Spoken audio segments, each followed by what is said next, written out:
ರೈತರ ಜೀವನಾಡಿ ಸೌದಾಗರದ ಮುಖ್ಯ ಕಾಲುವೆ ಅಧೋಗತಿಗೆ ಈಗ ಬಂದಿದೆ.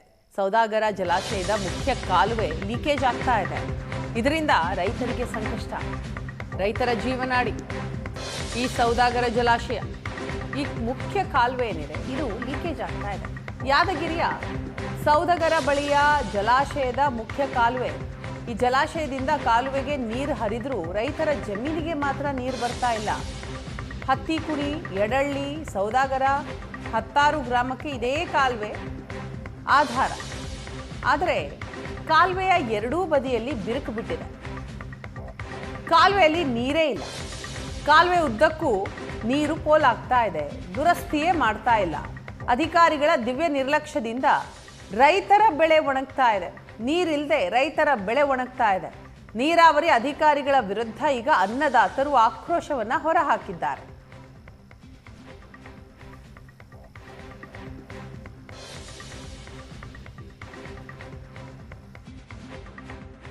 ರೈತರ ಅನುಕೂಲಕ್ಕಾಗಿ ಸರ್ಕಾರ 10 ಯೋಜನೆಗಳು ತರ್ತಾ ಇದ್ರು ಕೂಡ ಅದು ಅಧಿಕಾರಿಗಳ ದಿವ್ಯ ನಿರ್ಲಕ್ಷ್ಯದಿಂದ ರೈತರಿಗೆ ತಲುಪದೆ ಅದು ಏನಂತಂದ್ರೆ ಹಾಳಾಗ್ತಾ ಇರೋದಕ್ಕೆ ಯಾದಗಿರಿ ತಾಲೂಕಿನ ಸೌದಾಗರ್ ಜಲಾಶಯದಿಂದ ಕಟ್ಟಿರುವಂಥ ಈ ಒಂದು ಕಾಲುವೆನೇ ಸಾಕ್ಷಿ ಅಂತ ಹೇಳ್ಬೋದು. ಆ ಕಾಲುವೆಯಲ್ಲಿ ಇದ್ದೀವಿ ನಾವು ಸದ್ಯಕ್ಕೆ. ಇಲ್ಲಿನ ದೃಶ್ಯವನ್ನ ನಮ್ಮ ಕ್ಯಾಮ್ರಾಮನ್ ನಿಮಗೆ ತೋರಿಸ್ತಾ ಹೋಗ್ತಾರೆ, ನೋಡ್ಬೋದು.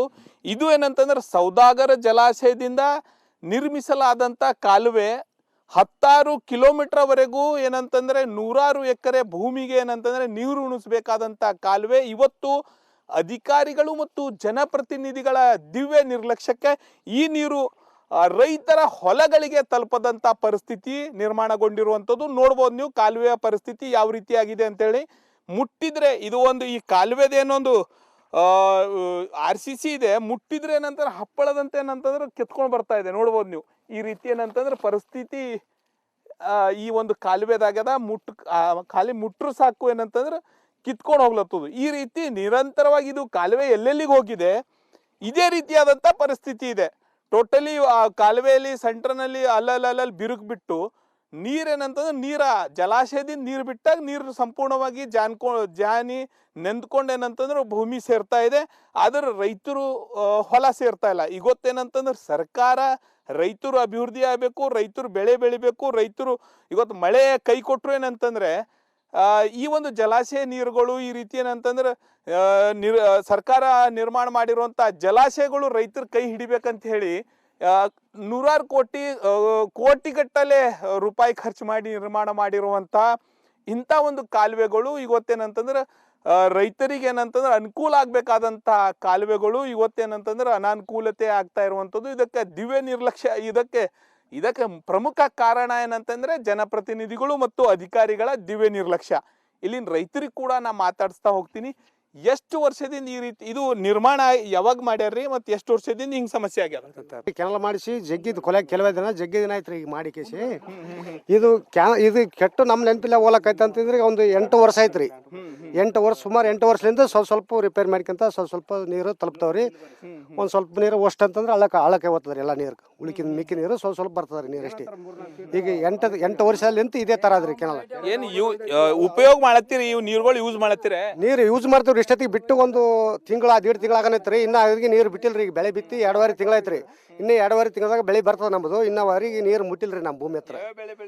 ನಾವು ಕಳ್ಳಿ ಬಿತ್ತವ್ರಿ, ಇದು ಜೋಳ ಬಿತ್ತವ್ರಿ, ಶೇಂಗಾ ಬಿತ್ತವ್ರಿ, ಎಲ್ಲ ಭತ್ತ, ಎಲ್ಲ ಕವಳೆ ಎಲ್ಲ ಬೆಳೆ ಬೆಳಿತೀವಿ. ನೀರು ತಲುಪಿಲ್ರಿ ನಮ್ಗೆ ಇನ್ನವರೆಗೆ. ಇದೆಲ್ಲ ಸ್ವಲ್ಪ ಚೆನ್ನಾಗಿ ಮಾಡಬೇಕು. ಮಾಡಿ ನಮ್ಮ ರೈತರಿಗೆ ಅನುಕೂಲ ನೀರು ಬರಂಗೆ ಮಾಡಿ ಕೊಟ್ರೆ ಸ್ವಲ್ಪ ಒಳ್ಳೇದಾಗ್ತದ ಅಂತ ಹೇಳ್ತೀವಿ ನೋಡ್ರಿ. ಈಗ ನೀರು ಬಂದ್ರೆ ಯಾವ್ಯಾವ ಬೆಳೆಗೆ ಅನುಕೂಲ ಆಗ್ತಿತ್ತು? ಬರ್ರಿ ಅಜ್ಜ ಬರ್ರಿ.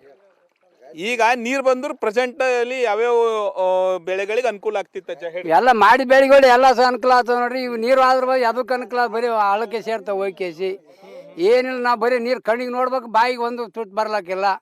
ಇಡ್ ಪರಿಸ್ಥಿತಿ ಹಿಂಗಾಗ್ಯದ ನೋಡ್ರಿ. ಏನು ಕೆರೆ ಅಂತ ದೊಡ್ಡದು ಕೆರಿತದ, ಏನು ಒಂದು ನೀರು ಹೊಲಕ್ಕೆ ಹೋದಲ್ಲ ಹರಿಸೋದಲ್ಲ. ಬರೀ ಹೆಚ್ಚು ನೀರಲ್ಲ ಅಳಕೆ ವಾದನ ಆಯ್ತು. ಲಾಸೇ ಅದು ಮಾಡಿದೆಲ್ಲ ಒಟ್ಟು ಬರಬಾರ್ದು. ನೀರು ಕುಡ್ಲಿಕ್ಕಿಲ್ಲ ಮಂಗಾಗ್ಯದ ನೋಡ್ರಿ. ಇಲ್ಲಿನ ರೈತರು ಮತ್ತು ಹೋರಾಟಗಾರರ ಮಾತು. ಕ್ಯಾಮ್ರಾಮನ್ ರಫೀಕ್ ಜೊತೆ ಲಿಂಗೇಶ್ ಮರ್ಕಲೆ, ಏಷ್ಯಾನೆಟ್ ಸುವರ್ಣ ನ್ಯೂಸ್, ಯಾದಗಿರಿ.